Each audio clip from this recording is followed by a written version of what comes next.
Zangu, habari yako? Njema kabisa, namshukuru Mungu. Sawa, mimi nakufahamu, pengine kwa wale wasiokufahamu.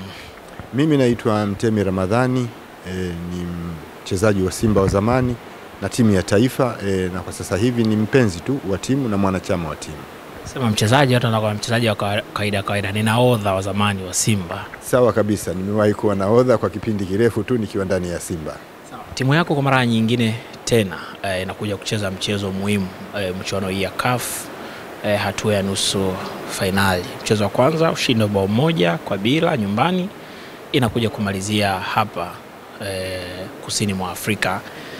Kwa namna ambavyo timu uliona kwenye mechi ya kwanza, kwenye hii mechi ya pili, nini maoni yako na Simba inahitajika ifanye nini ili iweze kuqualify? Mchezo wa kwanza niliuangalia, tulicheza vizuri kipindi cha kwanza na kipindi cha pili labda nusu ya time.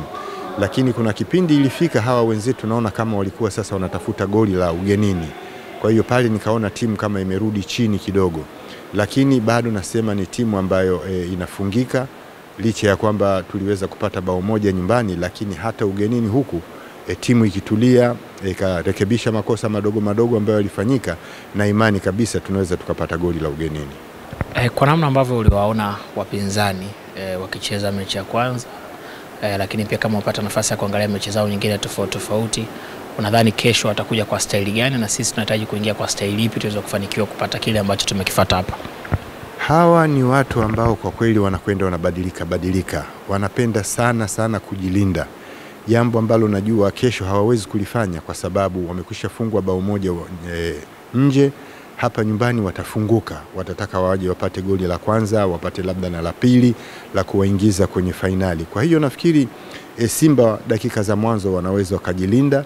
Baada ya hapo sasa wakiona wale jamaa wamefunguka vya kutosha, na wao sasa wakaanza kulitafuta goli, kwa sababu hata wakitufunga bao 2 bado dakika ya 88 tukiweza kupata hilo goli 1, na uhakika tutakuwa tumevuka kutoka kwenye nafasi hii na kufika fainali. Kwa hiyo Simba wapunguze makosa, na uhakika watakuwa wamefanya mazoezi ya fiziki kwa wingi, kwa sababu hizi timu za South Africa zina fiziki kubwa sana. Wanacheza, wanatumia nguvu, wanakimbia vya kutosha. Kwa hiyo sisi labda na sisi tutakuwa tumefanya mazoezi ya kutosha, na uhakika kesho Mungu akipenda tutalipata hilo goli 1 la ugenini. Kwa namna ambavyo umeiangalia timu yetu, unadhani tuko bora kwenye maeneo gani na hayo tunatakiwa kuyaboresha zaidi ili kupata ushindi kesho? Tuko bora sana kwenye defense. Kwenye defense vijana wanajitahidi na midfield wanajitahidi. Magoli tunapata, lakini kumekuwa na kauchoyo. Wanasema kauchoyo ambacho kila mtu analalamikia. Kwa sababu wenzetu ukiangalia mipira ya nje wanafunga magoli rahisi sana kwa sababu wanashirikiana. Mtu anafika kwenye byline anapiga cross, mwingine anamalizia.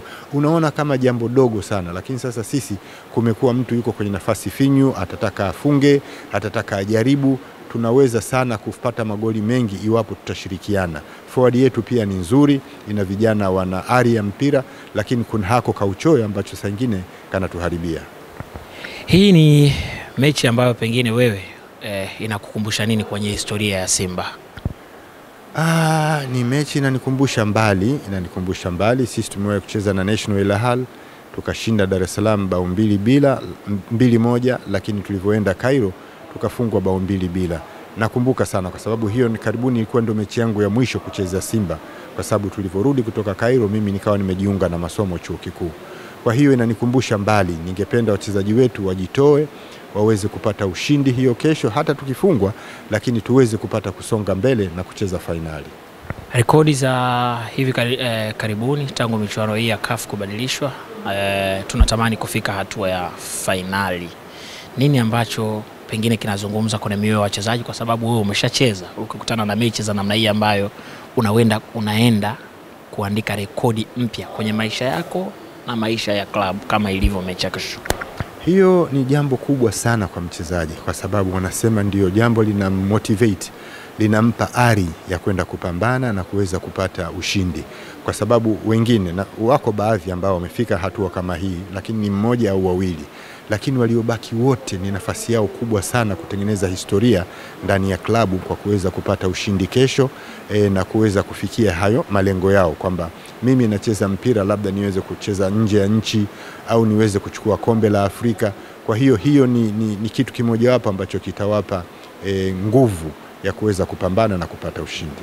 Makundi ya watu mbalimbali yameunganisha nguvu hadi hivi sasa. Kuna Watanzania ambao tumewakuta hapa kusini mwa Afrika katika maeneo tofauti tofauti, wameunganisha nguvu. Kwanza wametupokea kuanzia kule Johannesburg, hapa Durban, hivyo na maeneo mengine tofauti tofauti, wameunganisha nguvu kwa ajili ya mchezo wa kesho. Na taarifa zilizopo, kuna Watanzania pia wanatoka katika maeneo mbalimbali wanakuja hapa kutupa nguvu kesho. Kuna Watanzania ambao wametoka nyumbani Tanzania, Dar es Salaam na maeneo mengine kuja hapa Afrika Kusini. Kuna Watanzania ambao wanatokea karibu na nchi Afrika Kusini, wanakuja wote kuunganisha nguvu. Wachezaji wa zamani kama wewe, viongozi wa zamani kama Swedi Mkwabi, watu mbalimbali binafsi na watu wa jamii mbalimbali kwa ajili ya mchezo wa kesho. Kwa nini hiyo imetokea?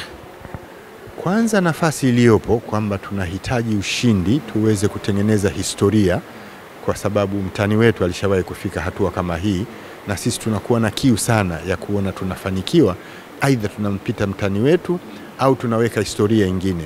Kwa hiyo watu wamehamasika kwa sababu hizo, kwamba tunaweza tukatengeneza historia, tukapata ushindi, tukafika fainali na tukaweza kulichukua kombe. Tanzania hatuna historia hata kidogo ya kuchukua kombe la Afrika, iwe la CAF au la Champions League. Kwa hiyo hii ni nafasi pekee, na sasa hivi kumekuwa na vuguvugu, mzeko akifanya hichi na wewe unataka ufanye hichi. Kwa hiyo watani wetu wanapofanya mambo yao, na sisi tunataka tufanye mambo makubwa zaidi ya kuwapita wao.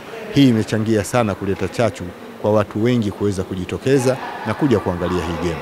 Nafasi ya kufuzu kwenda kwenye hatua ya finali kabisa, labda pasenti mimi naipa 70 au 80. Sioni wale watu wakimzuia Mpanzu, wakimzuia Kibu, wakimzuia Mkwala kupata hilo goli moja. Kwa hiyo wanaweza wakatufunga kweli goli la kwanza, wakacheza wakafunga la pili, lakini sisi Mwenyezi Mungu akitusaidia hilo bao moja tunalo na litatuvusha. Wakati unacheza ulikuwa ni nahodha, lakini pia ulikuwa ni kiongozi kwenye eneo la kiungo. Kwa namna ambavyo unaiona Simba ya sasa, Yusuf Kagoma, Jean Chazawa, Fabrice Ngoma, Deborah Fernandez Mavambo, Okejefa na viungo wengine wote ambao wanapatikana kwenye nafasi hiyo, ushauri wako ni upi kuelekea katika mchezo hapo kesho? Hakuna nafasi rahisi kuicheza kama kiungo. Beki unakimbizana na maforward mnapigwa viatu na mabeki wa kule, lakini nafasi ya kiungo ni nafasi moja, unatakiwa uonyeshe utaalamu. Na mimi napita sana hata kwenye wanaita mpira wa mchangani, watoto wengi sana ni mafundi viungo, naona wanacheza.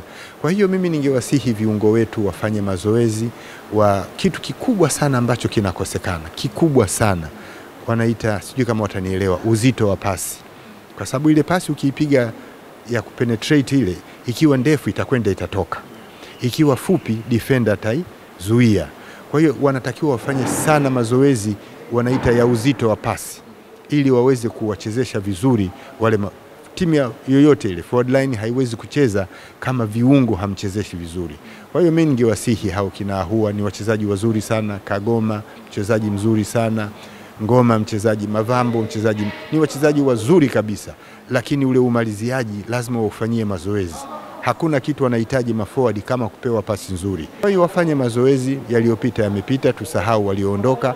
Nyinyi mliopo sasa fanyeni kazi, watu wasahau yote ya nyuma, kwamba nyinyi ndio viungo wa timu, nyinyi ndio mnasababisha magoli yanafungwa, nyinyi ndio ambao mnazuia timu isifungwe, basi na timu iweze kusonga mbele. Shukrani sana. Asante.